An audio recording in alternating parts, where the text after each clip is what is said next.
Hey guys, I'm Anna, and today I'm going to show you how to fix Noom mobile app not working.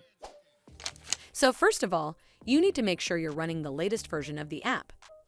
Open up App Store on your device, and then tap on this search icon in the bottom right corner.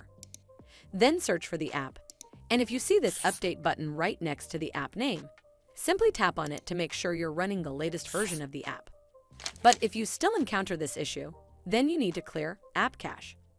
Go to your device settings and then scroll all the way down to General and tap on it. Then tap on iPhone Storage. From here, search for the app and then tap on it. Once you're on this screen, you need to tap on Offload App. Tap again to confirm. It'll take a bit for processing, and then a Reinstall button will show up. Simply tap on it to reinstall the app. This should fix the issue, but if it doesn't, then you need to completely reinstall the app.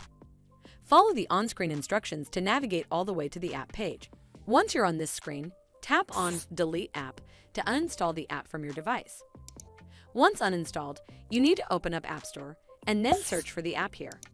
And then click on this Get button to install it back on your device. Hopefully this will fix the issue, and if it did, then make sure you give this video a super thanks by clicking on this heart icon to help support the channel, and don't forget to hit that subscribe button. We'll see you in the next one.